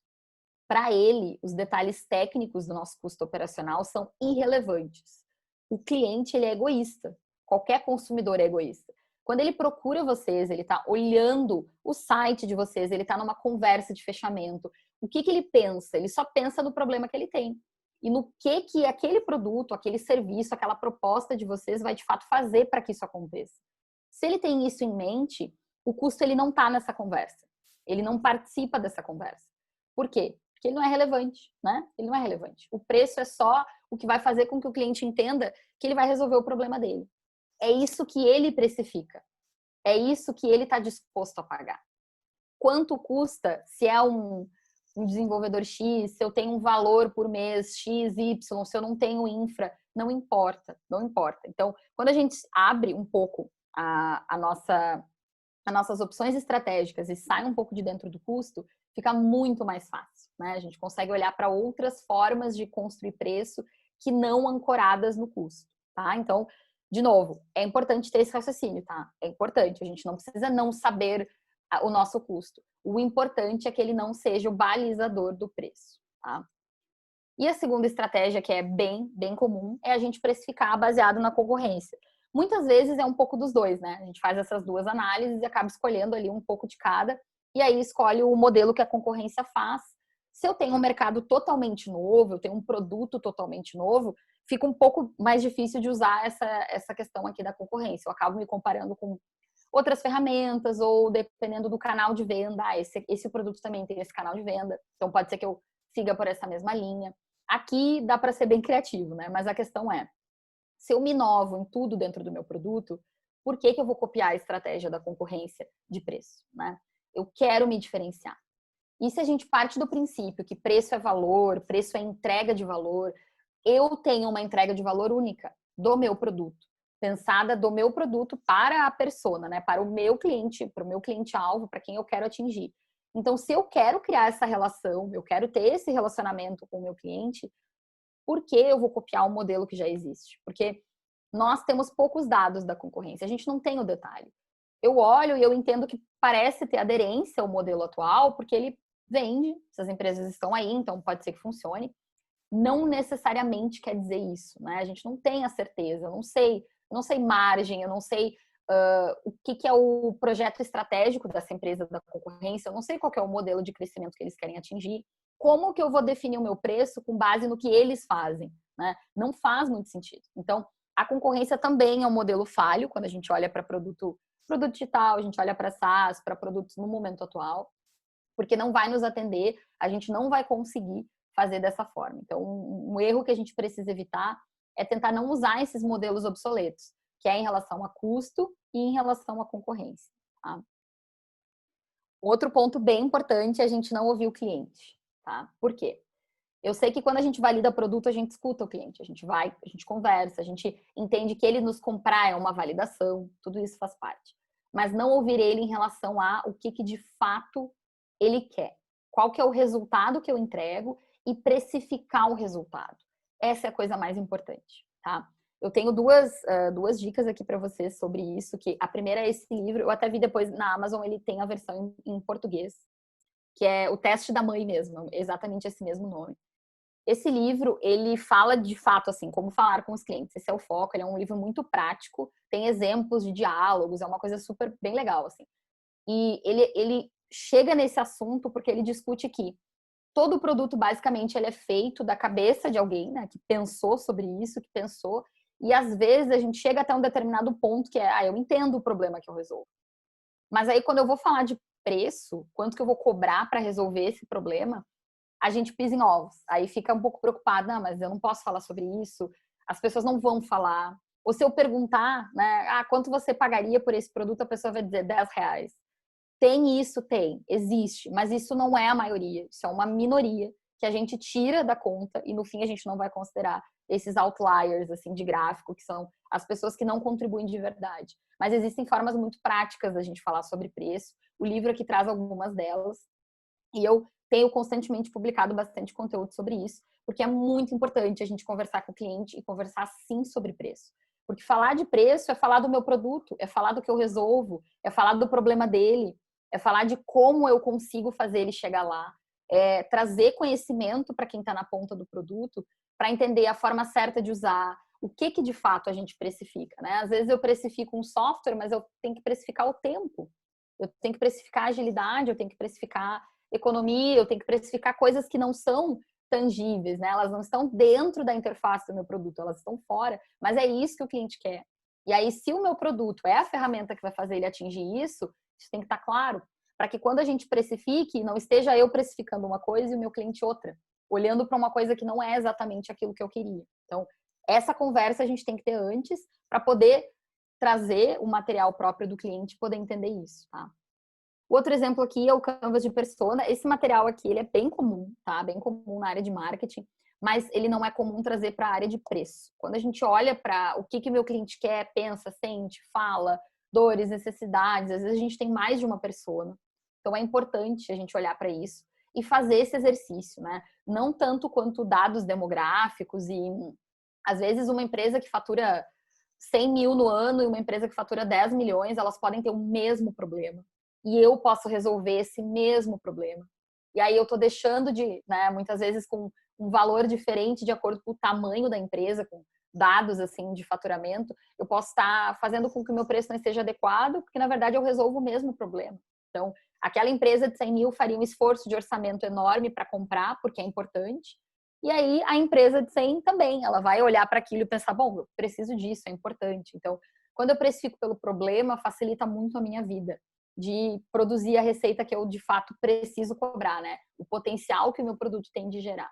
Então, para a gente falar com o cliente, existem várias formas, tá? Mas eu indico basicamente a gente fazer um raciocínio interno primeiro, que é esse aqui, e se vocês conseguirem, dêem uma olhada nesse livro, que ele é bem interessante mesmo. Um outro erro que a gente deve evitar é não considerar que o preço é algo dinâmico, tá? Sim, preço é algo dinâmico. Não é só porque a gente está vivendo esse momento maluco agora em que tudo é dinâmico, mas preço é uma coisa que muda com o tempo. Por quê? Porque a entrega de valor do meu produto muda com o tempo. Se eu tenho uma plataforma digital e eu estou investindo nisso, eu corrigi bugs, eu criei novas ferramentas, eu estou investindo tempo ali. Então, o produto hoje, ele não vai ser tão bom quanto o produto daqui a um ano. Eu sei, ele vai melhorar. Então, se a entrega de valor ela é melhor com o tempo, como que o meu preço não vai acompanhar? O preço ele tem que estar alinhado com a entrega de valor. Se eu entrego mais, eu preciso cobrar mais. Isso tem que fazer sentido para o cliente. Ele tem que entender que ele está recebendo mais valor com o tempo. E aí, por isso que é importante a gente pensar, será que eu estou conversando com o meu cliente sobre essa entrega, né? Será que o cliente que está comigo, a minha base, percebe o quanto eu estou investindo? Eu deixo isso claro para ele, porque esse é o trabalho do reajuste, né? Para eu falar de reajuste de preço, eu tenho que ter uma conversa em andamento, que é esse elo com o cliente de explicar o tanto que o meu produto vem fazendo por ele, e vem fazendo por ele, e vem fazendo por ele. Porque isso tem que acontecer. Então, se eu tenho, meu cliente tinha um objetivo principal, assim, quando ele comprou e passou a ser meu cliente, qual que era o objetivo que ele tinha? Eu sei responder essa pergunta, e 3 meses depois, será que esse objetivo é o mesmo? Será que ele não está num outro momento? E aí a gente precisa pensar diferente juntos, né? Será que não é adequado fazer isso? Então, o preço, ele tem que acompanhar. Se mudou a estratégia, mudou o preço. Preciso olhar para isso, né? Se ele tem uma percepção de entrega de valor crescente, vai fazer sentido para ele ter uma percepção de que o preço vai mudar com o passar do tempo, tá? Isso é importante. Então, quando a gente olha para como as features dentro do nosso produto se modificam, a gente olha para alguma coisa mais ou menos assim, tá? Isso aqui é uma coisa chamada matriz de valor. E aqui eu tenho 4 quadrantes. Então, se vocês olharem bem à direita aqui em laranja, eu tenho as features de diferenciação. O que a gente está olhando aqui? Eu tenho 2 eixos. Lá embaixo eu tenho a preferência, tá? E ela está aumentando em relação à direita. E eu tenho a disposição em pagar, tá? Quanto mais superior, maior a disposição em pagar. Quando eu olho para essa parte em laranja, eu tenho que pensar assim. Lá em cima eu tenho itens e features, funcionalidades, entregas do meu produto. Aqui a gente está falando de, pode ser um botão, um relatório, alguma coisa que o meu produto faça, tá? Que eu vou listar todas elas. Então, quando eu tenho isso, eu tenho coisas que são de preferência, né, relevantes para o meu cliente, e ele tem disposição alta em pagar por isso. Lá em cima são as features de diferenciação. São essas que são as features que vão fazer com que ele troque de plano, com que ele queira me pagar. São as que vão fazer um usuário que é gratuito se tornar pagante. É aquilo que vai olhar e vai fazer ele pensar, não, legal, é importante e é importante o suficiente que eu estou disposto a pagar por ela. E aí eu troco. Então, um produto que ele é totalmente gratuito, ele não tem features de diferenciação. Ele tem só core features, ele está só nessa parte de baixo aqui. São itens de muita relevância, né? São itens que o consumidor ele tem muita preferência por usar, mas ele não tem uma disposição alta em pagar. Ele não pagaria mais por aquilo. Ele usa, ele gosta, mas não inclina ele a meter a mão no bolso. Então, core feature eu tenho, todo software tem, todo produto essencial vai ter. Se eu pegar o exemplo do LinkedIn, tá? Que o LinkedIn que é um estudo público sobre esse assunto aqui. O LinkedIn, como core feature, eu posso pensar que é uma rede social. Então, uma das core features dele é pesquisar. Então, eu posso entrar lá e pesquisar pessoas, tá? Isso é muito relevante da ferramenta. Porque, embora seja uma rede social paga. Eles têm uma estratégia de precificação bem definida com um objetivo de crescimento. Então, a primeira coisa que eu tenho que pensar é, bom, pesquisar pessoas. Isso é uma core feature. As pessoas não iam pagar a mais para poder pesquisar pessoas. Mas pesquisar pessoas de forma avançada, que é em diferentes cargos, diferentes empresas, com um grau de conexão mais avançado, certos detalhes a respeito disso, isso é uma feature de diferenciação. Porque as pessoas comprariam a versão premium do LinkedIn para poder fazer isso, pesquisar de forma mais adequada. Então, eu não tiro a core feature, que é aquela principal, eu vou pesquisar, todo mundo pode pesquisar pessoas, é importante, está dentro do eixo central do produto. Mas fazer isso com uma qualidade melhor, para poder dar uma entrega de resultado melhor para esse usuário, aí é uma feature de diferenciação. Então, dentro do produto de vocês, existem várias features de diferenciação. A gente tem que saber quais são. Quais são aquelas que vão fazer com que seja relevante e o cliente está disposto a pagar. Se isso acontece e eu entrego tudo em core feature, eu tenho uma versão de entrada que tem tudo que o cliente precisa, qual que é o incentivo dele para se tornar um usuário pagante, né? Ou se eu tenho um plano pagante de entrada, qual que é o incentivo dele para comprar, para fazer um upsell e comprar outra coisa? Se tudo que ele precisa ele já recebe ali, né? Ou então eu tenho um problema muito grande que eu resolvo, meu ticket é muito baixo. Qual que é o incentivo que eu tenho até para o usuário entender que aquele é um produto de qualidade, né? Preço está linkado à qualidade. Se o meu preço é muito baixo, oficialmente eu estou dizendo que o meu produto entrega o tanto que eu cobro. Então, eu preciso fazer essa análise. Lá naquela parte da esquerda, a gente tem os add-ons. Para software, isso é muito relevante, tá? Por quê? Porque são itens que não são tão relevantes assim, ou pelo menos eles não são relevantes para toda a minha base, não é toda a minha base de usuários que considera relevante. Mas os que consideram têm uma disposição em pagar mais alta, tá? Então, usando o mesmo exemplo do LinkedIn, o LinkedIn começou a colocar o LinkedIn Learning, né? Eles têm uma plataforma, as pessoas podem estudar, tem cursos gravados com pessoas conceituadas, enfim, estilo masterminds, todos existem lá. O que acontece? Não é todo mundo que entra no LinkedIn procurando conteúdo. As pessoas estão ali para se conectar. Então, o usuário central, eu não vou colocar o LinkedIn Learning no feed de todo mundo. Por quê? Porque não é todo mundo que quer comprar. Pode ser que eu, Larissa, estou interessada em aprender e eu quero usar o LinkedIn para isso. Então, eu tenho um add-on. Eu tenho para a minha persona, que é a Larissa, eu vou ter aquela opção ali. Hoje é um aplicativo separado, a oferta dele é toda separada. Porque não faz sentido eu poluir os outros 90% de usuários que não querem aprender aquilo e que não vão nem ver valor, né? Então, quando a gente olha para features, a gente parece que quanto mais melhor. Na verdade, não, né? Quanto menos, melhor. Porque se eu tenho 100 funcionalidades no meu produto, meu cliente deve usar 20. E aí eu tenho outras 80 que eu gasto tempo de desenvolvimento, de suporte para manter na plataforma, o meu cliente efetivamente não usa. Ou pelo menos não usa com a intensidade que eu imaginei usar. Então, se eu não distribuo as minhas funcionalidades de alguma forma visual, assim, que me ajude a entender, a partir da disposição em pagar, tá? Esse é o objetivo, é eu entender.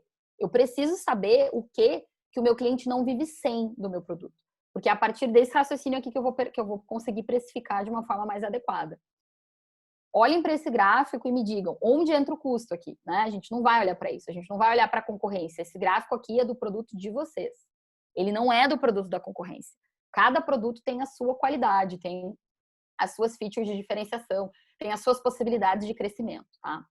E aí, lá embaixo, claro, a gente tem onde a gente não quer estar, né? Que é um item que não tem preferência, que não é relevante, e o cliente ele não tem disposição em pagar. Então, isso é bem importante. Estou me aproximando do final, tá, Rafael? Para a gente poder ter espaço ali de conversar, que nós perdemos uns minutos. Então, Tranquilo. mais uma coisa, não medir usabilidade, então isso é importante. A gente tem que saber o que é usado dentro do nosso produto. E aí a gente olha para esse exemplo aqui, que é um cemitério de trens no Rio de Janeiro, e assusta, né? Recurso, quanta grana parada ali, que nunca foi usada, que tá lá. Como o nosso produto é digital, a gente não vê ele o tempo inteiro. Então, se fossem caixas em um estoque, ia chamar atenção. Aqui é exatamente o que acontece com o nosso produto. Quantas coisas estão lá que não são usadas, que a gente não deveria nem ter lá, e estão lá gastando recurso, energia da nossa parte, e meu cliente não valoriza, não dá bola, não é por causa daquela funcionalidade que ele pagaria mais pelo meu produto. Então, é muito importante medir usabilidade para saber o que eu precifico, tá? E aí a gente consegue ver que preço é uma peça bem fundamental nessa história. A gente precisa olhar para ele de um ponto de vista mais estratégico. E quero liberar, né? Desculpa, pessoal, pelos minutos ali que nós perdemos, mas quero liberar vocês para perguntarem. Fiquem à vontade, deixa eu abrir o... Deixa eu... posso passar algumas que estão aqui no chat para ti? Pode. Uhum. Aí eu deixo aqui na tela. Pode deixar, de repente você vai precisar mostrar alguma coisa, né? Tá, legal. Deixa eu ver aqui. O Guilherme, ele fez deixa eu ver aqui. Eu tô lendo aqui, tá? Se eu ler errado, Tá, depois a gente ajuda. Pelo que eu entendi, tua sugestão é basear preço em valor da solução e se distanciar de preço baseado em custo e mercado, mas acompanhar essas variáveis? Sim, exatamente. Tem que acompanhar, porque gestão financeira do negócio exige. Eu preciso acompanhar o custo, é essencial. A gente tem que saber, até porque uma coisa tá, hoje, nesse momento agora, a gente está muito orientado a redução de custo, né? Nenhuma empresa quer crescer descontroladamente. Então, a ideia é crescer de forma sustentável. Por isso que eu não posso abandonar o custo, tá? Eu não posso. A questão é descolar ele. Imagina ele em outro lugar. Eu tenho aqui o custo, vou acompanhar o custo, vou fazer a minha análise estratégica para eventualmente reduzir meu custo se é necessário. E aqui eu tenho o meu preço, que pode ser que ele caminhe muito mais rápido, né? Pode ser que meu produto tenha uma entrega de valor absurda e aí ele é infinitamente superior ao meu custo e tudo bem, a minha margem pode ser mais alta. Pode ser que eu tenha mais de um produto, diferentes tickets aqui, e aí eu tenho margens diferentes para cada um. Contabilmente, tá? Contabilmente eu vou saber a minha margem, porque eu vou diferenciar ali meu custo de venda e, no final das contas, a minha receita. Mas é só para o balanço. isso não nos interessa na estratégia, né? Não nos interessa ali no fundo quando eu vou pensar na entrega de valor. Porque é muito comum a gente olhar e pensar assim, a minha estrutura de custo está aqui, está estabelecida, eu já tive as horas de desenvolvimento, né? Que a gente chama de sunk costs, tudo que a gente gastou para desenvolver o produto está desenvolvido. Eu não vou levar isso em consideração toda a vida, né? Eu vou precisar levar em consideração a estrutura para manter o meu produto. E aí, conforme eu vou mantendo o meu produto, ele vai existindo, eu vou ter a contabilidade ali mês a mês, eu vou saber quanto que é o meu custo, mas pode ser que eu descubra que o meu preço pode ser um ticket 10 vezes maior do que ele está sendo agora. Porque o problema que eu resolvo é daquele tamanho. E aí, se eu conseguir ter uma estrutura enxuta, ainda assim, para resolver esse mesmo problema, ótimo. Não há limites para fazer essa divisão, né? Eu não preciso fazer isso. Então, eu olhar menos para isso quando a gente for arriscar e pensar no quanto que a gente pode cobrar. E a concorrência é a mesma coisa. É importante estar atento ao mercado, é claro, né? Saber o que está surgindo por aí. Mas é aquilo que eu disse, a gente tem pouca informação do concorrente. Eu não sei se está funcionando. E eu não sei onde eles querem chegar. Então, não deixar isso me barrar, isso me impedir. Ah, existe um concorrente, ele está cobrando metade do que eu cobro, o que eu faço? Dificilmente a alternativa é, então vamos baixar o preço. Dificilmente vai ser isso. Vai ser, vamos melhorar um pouquinho mais a nossa proposta de valor. Mostrar um pouco mais onde a gente está e o que a gente faz. E menos sobre quanto que está sendo ofertado no mercado, né? É importante saber, mas não pode nos paralisar. Essa é a questão. Até complementando, acho que a próxima pergunta tem um pouco a ver com o que tu falou, né? Na definição do preço no início do negócio, sendo ele para mais ou para menos, isso pode impactar na aceitação e na percepção do produto, do valor, sim, do serviço. Essa percepção, quando o preço aumentar, sempre vai dependendo do que vai ser oferecido além. Acho que tem um pouco a ver com o que tu falou, né? Tem a ver. O que acontece é assim, muitas empresas agora estavam pensando o seguinte, bom, eu tinha um ticket, sei lá, de R$2.000, vamos supor. E aí eu descobri que agora, nesse momento, o mercado está pessimista, eu vou baixar meu preço, né? Eu vou oferecer um desconto, vou fazer alguma coisa assim. O que é ruim? É ruim entregar a mesma coisa por menos. Isso é ruim. Porque se eu entregava por 2.000 e agora eu estou entregando por R$1.000, eu dou a entender que vale R$1.000. Porque o preço é valor. Então, eu dou a entender isso, a primeira coisa. E aí eu abro mão dessa receita agora, no curto prazo, mas eu abro mão dessa receita futura também. Porque eu vou dificilmente fazer esse caminho depois naturalmente. De 1.000, eu vou voltar para 2.000. Não faz sentido, né? Não faz muito sentido para o cliente. Então, eu defendo muito que a gente tenha que pensar em produtos de entrada e é melhor entregar mais e não dar desconto, né? Ou entregar menos e cobrar menos, desde que fique bem amparado na entrega de valor. Até uma coisa que me lembrou quando eu li essa pergunta, eu gosto dos exemplos que eu, como sou um fã gosto muito de café, eu gosto de cases de café, né? Eu pego Nespresso, Starbucks, que a gente pega esses exemplos, né? Como é que o Starbucks, que botou lá 800% de margem em cima de um café, com uma imagem do George Clooney, né, com os podzinhos bonitinhos, aquela questão de status. Então, tentando complementar com a pergunta da Melissa, por isso que tudo é percepção, né? Então, a pessoa está comprando o status em cima daquele contexto. Café é café. Inclusive, Starbucks, para mim, é um café médio. Não é um café bom. Para quem conhece café, sabe, não é um café muito bom. Mas todo mundo gosta, porque tem toda uma questão mística em volta da marca que vai além do... Né? Então, isso é uma coisa que também é difícil de precificar, né? Tu colocar uma marca em volta de um produto, né? Do próprio café. Enfim, só mais um... Mas o teu exemplo é perfeito, é exatamente isso. Porque quando a gente compra, tu não tá comprando só um copo de café, né? Tem um monte de coisa que vem junto. E o preço, ele te ajuda a te posicionar. A Starbucks, vamos supor que seja de muita qualidade, tá? Vamos supor que seja um produto realmente bem interessante. Se eu vou lá e defino a média de valor de café, acho que era 50 centavos de dólar, era o padrão, né, na época da Starbucks. Foram lá e colocaram um valor a $4, que era muito acima. Se eu cobrar $1, né, por um produto de qualidade, não teria o resultado que teve. Então, colocar o preço de acordo com o que eu entrego faz mais sentido, inclusive ajuda. Porque a gente vê muitos estudos de comparativos, assim, né? Então, por exemplo, eu pego um software, eu cobro $100 por ele, ou eu cobro 250. Aí as pessoas ficam, não, se eu cobrar $100, é certeza que eu vou vender mais, né? Porque é muito intuitivo. Quanto mais baixo o valor, mais eu vendo. E é o contrário.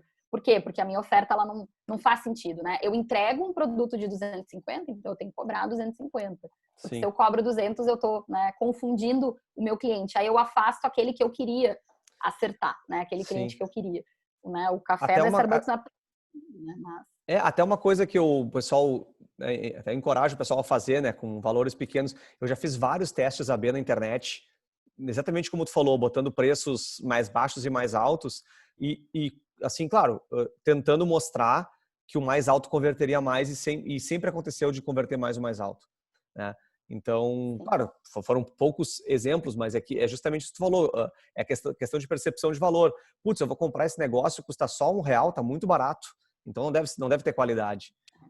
Então a gente tem não essa... leva em consideração, né? Exatamente, porque o processo de tomar decisão é uma coisa irracional. A gente já sabe, isso já é comprovado. Então, uma decisão sobre preço, por isso que o preço ele sai de dentro do modelo da economia quadradinho e ele vai para a economia comportamental. Sim. Que é quando a economia encontra a psicologia. E a gente olha para preço, não, peraí, não faz sentido, né? Como assim? Se custa menos, eu compro esse de menos e Tem não é assim. eu me lembrei de um livro que é muito legal, não sei se tu já viu, mas vale para o pessoal. Eu tô lembrando em inglês o nome, mas em português deve ser a tradução igual, que é Rational Predictability, não, Irrational Predictability, né? Exatamente, é do Dan Ariely. Dan Ariely, esse cara é muito bom. Eu lembro de um Genial. exemplo, não sei se tu vai lembrar do exemplo, que era sobre o bundle de jornal online e o jornal entregue. Lembra? Esse exemplo para mim Sim, foi... do New York Times. Quando eu li esse Exatamente. exemplo, era assim, não vou lembrar, pessoal, o valor, mas o jornal papel era 50.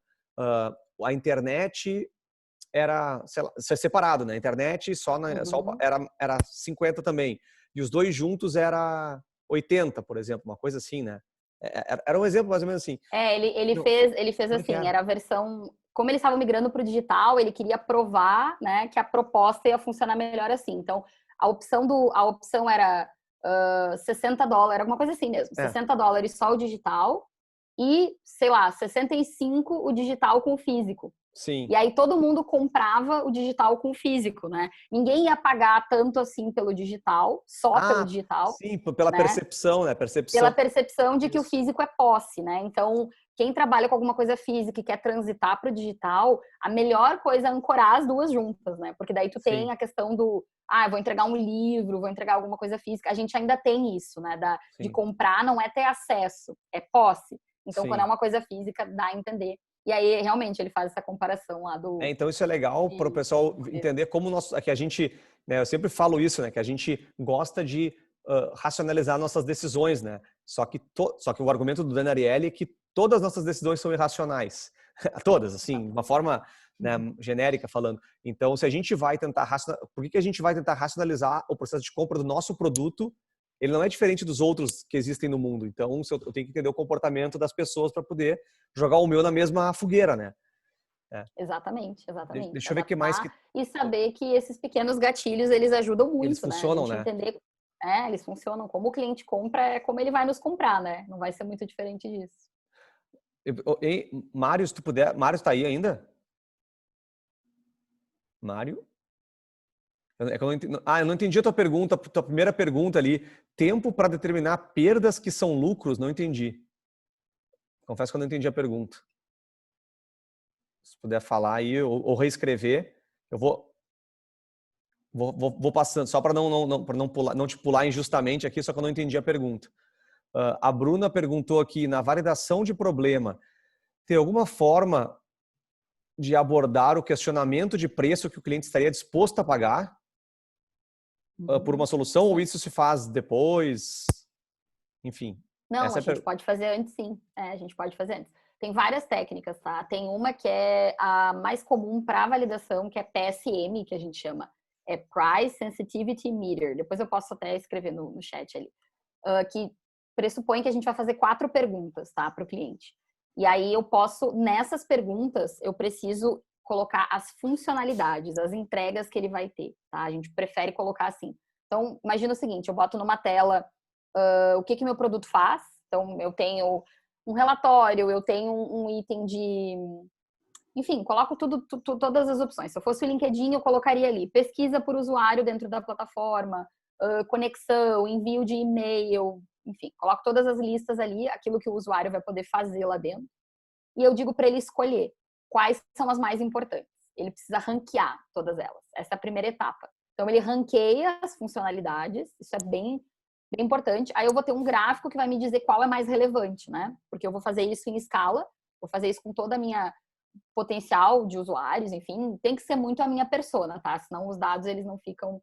Não pode ser, por isso que no livro ali é o teste da mãe, né? Não pode perguntar para a mãe qual delas que é a melhor, tem que ser realmente o perfil de usuário que nos interessa. Listo, vou ranquear todas elas, e aí daquelas que são as relevantes, aí eu vou fazer perguntas sobre preço. Por quê? Porque ele já tá na cabeça dele que aquela ele não pode abrir mão, tá? Aquela é importante, ele já me deu essa informação. E aí, com base nessa informação, a tendência é ser muito mais precisa a resposta. Aí eu vou perguntar, são 4 perguntas ali. Quanto seria muito tão barato que não fosse considerado de qualidade? O preço intermediário? Qual seria um preço caro, mas que eu compraria? E qual seria o caro que eu não cogitaria nem pensar? Então, quando a gente pega uma amostra boa, assim, sei lá, dependendo da base de clientes, pelo menos uns 40%, assim, do que eu imagino que eu vou atender. Se eu tenho um número bom, eu chego num gráfico que eu tenho uma faixa de valores, assim, de quanto que aquele público específico imagina pagar.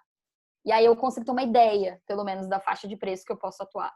E aí é bem dentro do meu produto, né? Eu não estou comparando ele com outras coisas, eu não estou comparando ele com concorrente, eu não estou comparando com nada. Eu estou comparando os itens do meu produto. E aí eu faço ele dizer quanto ele quer pagar naquela funcionalidade. Eu faço ele escolher, como se eu não fosse dar todas, tá? Por que a gente faz essa etapa primeiro e pergunta qual delas ele vai ranquear? Porque se eu der uma lista de opções e dizer, você compraria esse produto? Todo mundo compraria. Todo mundo compraria. Por quê? Porque a gente, quando projeta o eu futuro, a gente sempre, lá no futuro, a gente sempre vai ser melhor, para começar, né? Se a gente pergunta hoje, você se inscreveria aqui na minha academia, que está com desconto? Sim, porque no futuro eu vou fazer muito exercício. Então, o eu futuro é sempre melhor, a gente sempre se projeta de uma forma mais positiva. Por isso que você compraria é uma pergunta que não nos ajuda muito. Eu preciso primeiro fazer com que eu escolha, porque a gente lida muito melhor com escassez. Escassez de solução é a melhor forma de tomar decisão, porque a gente economiza energia por natureza. Então, se eu der 10 opções para vocês, vai doer fazer essa escolha, porque é muita coisa para considerar. Se eu der 3, facilita a vida. Então, eu faço com que ele escolha qual delas ele não quer abrir mão. Beleza, ele escolhe quais ele não vai abrir mão, e em cima dessas, ele vai me dizer, então, quanto que ele pagaria por isso, tá? Eu posso perguntar por faixa de valor, se eu quiser, se eu já tiver um valor orientado. Você pagaria de 0 a 100, de 100 a 200, ou posso deixar em branco para ele escrever o valor que ele quer. Eu já usei das duas formas, válido também, tanto faz. Mas a ideia são sempre essas 2 etapas, tá? Para perguntar sobre preço. Pode ser na etapa de validação, não tem problema, pode ser sim. Desde que, primeiro, ele ranqueia o que é importante, escolhe, eu crio escassez. Na segunda etapa, aí eu pergunto faixas de preço para eu ter uma ideia de quanto ele pagaria por aquelas funcionalidades, né? Ele não está entendendo o que é o produto inteiro. É por aquele pedacinho que ele me diz que é importante, tá? Vamos ver aqui. Não, acho que não, acho que ficou bem claro, até porque essa é a pergunta quase de $1 milhão, né? Então, mas como tu falou, tem que ir testando.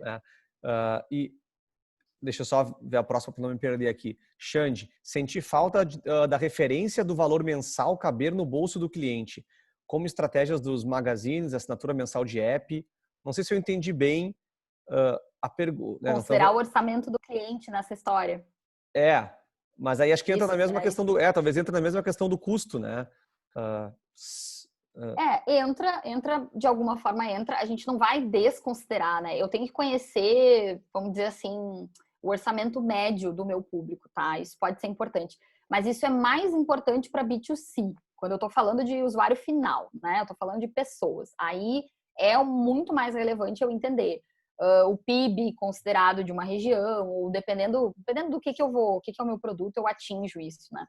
Marketplace vai considerar isso também, é importante olhar o orçamento médio, porque a gente faz isso, todo mundo tem essa estratégia de mental, inconsciente, de fazer orçamentos e definir o que é importante. Mas essa percepção dentro do orçamento, ela nos engana, né? Principalmente para a empresa. Mas por que ela nos engana?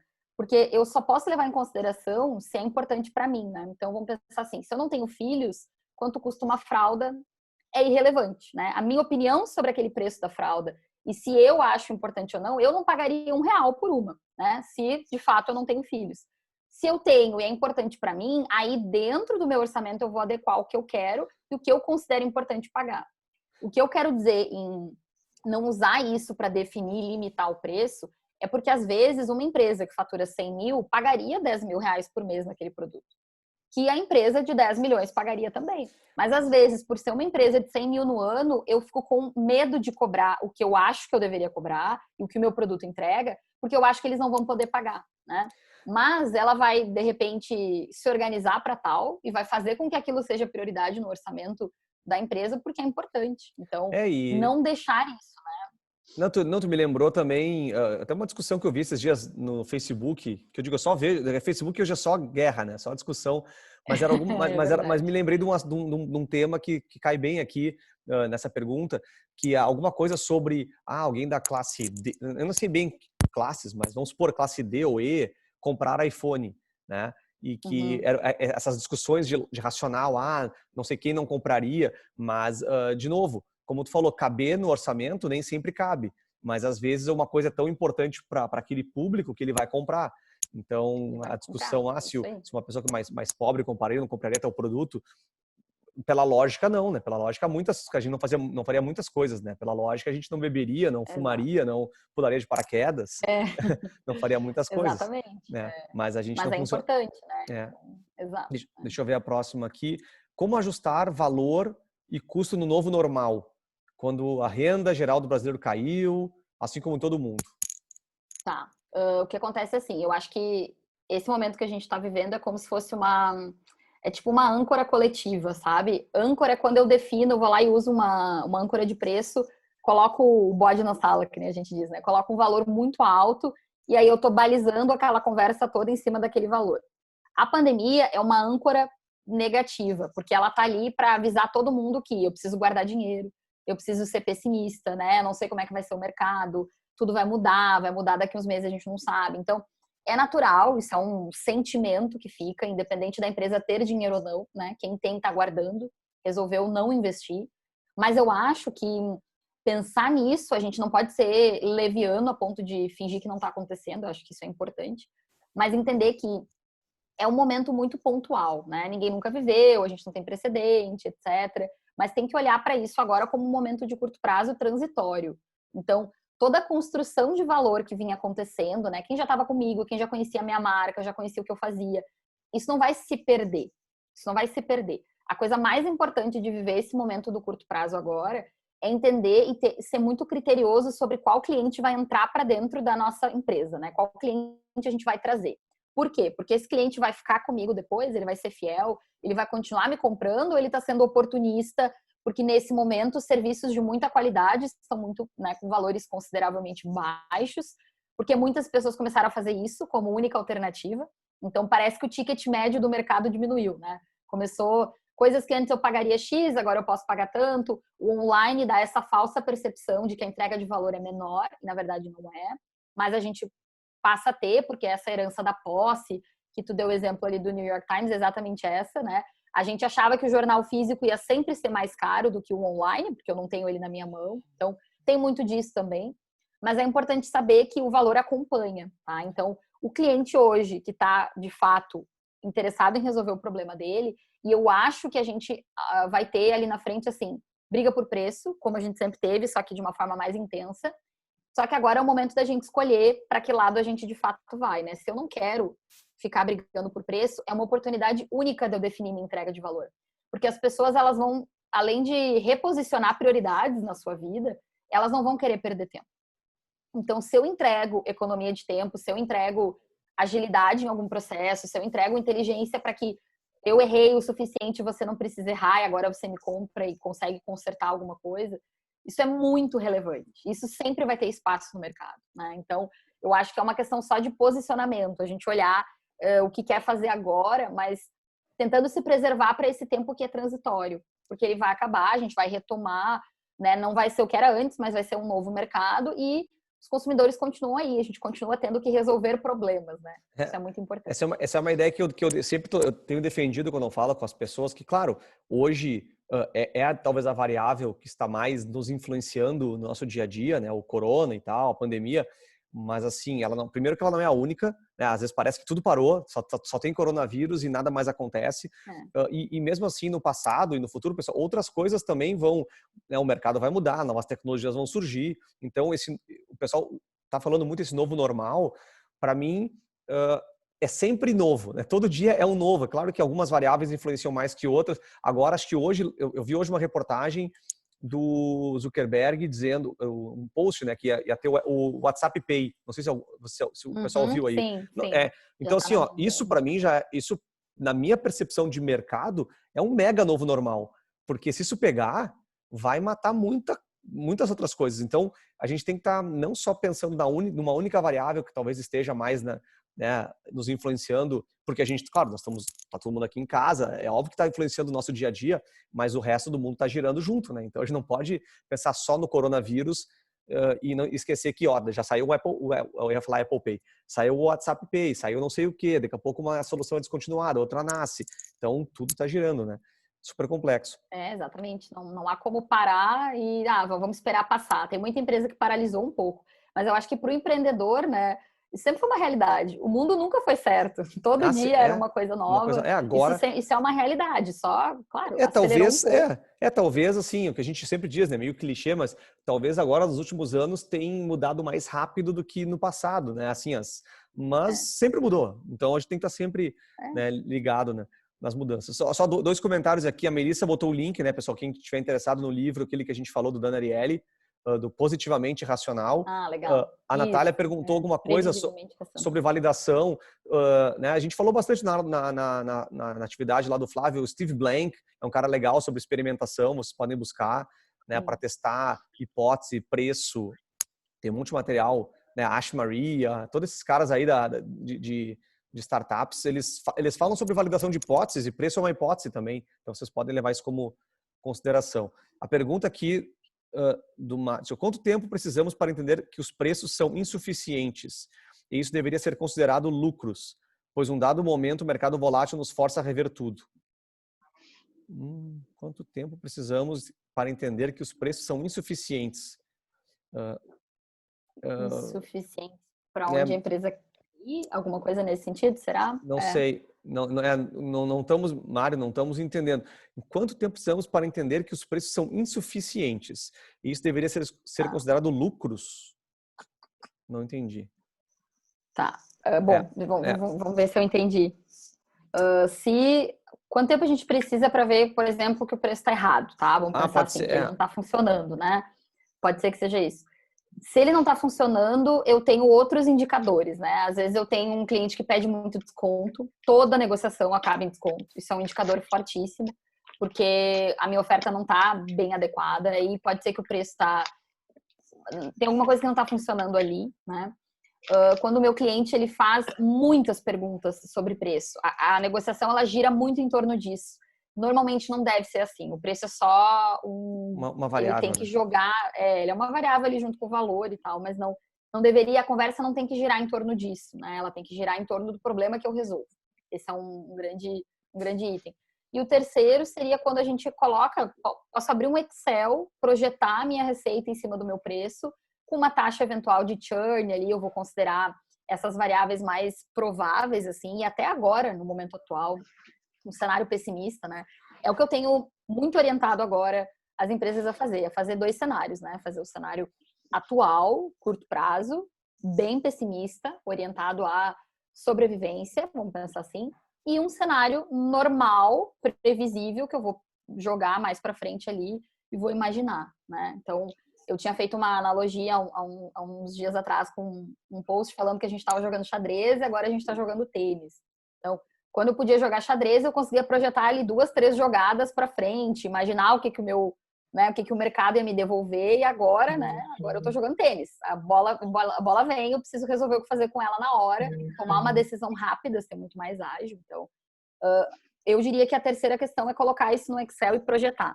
Então, o meu preço, onde ele me leva, né? Eu consigo tá adequado, era isso que eu queria, minha meta tá adequada. Isso é um grande indicador. Se ele não tá funcionando, ali a gente já vai ver. Legal. Pessoal, mais alguma pergunta, pessoal? Bom, enquanto eu falo aqui, já vou te agradecendo, Larissa, pelo tempo. E só me diz uma coisa, tu não tinha um workshop saindo? Tenho sim. Deixa eu colocar aqui, ó. Aqui é quem quiser depois colocar para mim um feedback da nossa conversa de hoje, isso me ajuda bastante, tá? Então, quem puder pegar aqui, depois eu mando esses, quem quiser também os slides, né? Quem quiser esse material aqui, fica à vontade, coloca o e-mail lá que eu vou enviar daí os slides para vocês. Então, e aqui, não sei se todo mundo já pegou, posso passar? Vou passar, depois eu volto lá. E aí, esse aqui é um workshop que agora, nesse sábado, vai ter. Eu vou fazer sobre como lucrar mais na base de clientes. Então, a gente vai fazer um case específico, é um case real. E aí, eu vou trazer o meu método, tá? É uma conversa em que a gente vai falar sobre o método de precificação que eu trabalho. A gente vai olhar ponto a ponto dentro desse método, como que essa empresa aplicou, qual o resultado que ela teve. E aí, a gente consegue... Eu vou trazer as ferramentas práticas que eu uso para esse case. E depois, no final, vocês vão receber o material todo como um e-book da aula, do conteúdo ali. Vai ter um espaço para a gente fazer algumas perguntas. Então, quem tiver interesse nesse assunto e quiser poder validar, né, olhar esses itens todos que eu falei, com um método orientado para uma ferramenta específica, um produto digital, tá? Da área SaaS. Está com um preço super legal aqui, porque eu fiz uma parceria com o pessoal do Tecnopuc. Então, tem um cupom aqui, quem quiser, só colocar é 50% de desconto. Então, tá válido para quem quiser comprar até amanhã, tá? Hoje é segunda, até amanhã. O workshop é no sábado agora, às 9 horas. Vai ser pelo Zoom. Daí eu vou liberar depois, mais tarde, o link para vocês. Então, quem quiser, é só clicar aqui, tem as informações ali do Simpla.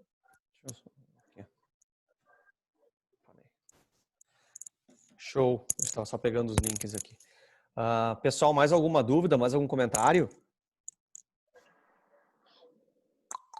Sim ou não? Sim ou não? Sim ou não? Só muito silêncio.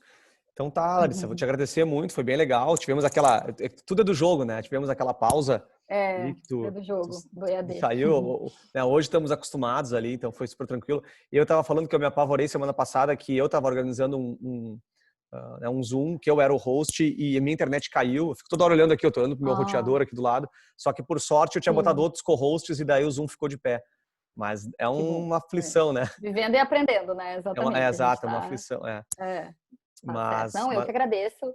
Muito obrigada pelo tempo aqui, Rafael. Papo muito legal. Por todos vocês que estão aqui, né? Espero que tenha ajudado, que tenha sido prático, que é o que a gente tem que ser agora, né? Hoje em dia, muito prático. O pessoal está agradecendo aqui no chat. Com vocês ali no sábado. Quem quiser qualquer outra informação sobre o workshop, quem tiver dúvida, pode entrar em contato comigo. Fica à vontade. Eu posso mandar depois ali os slides para quem não conseguir. Posso mandar depois para o Rafael também, se ele quiser.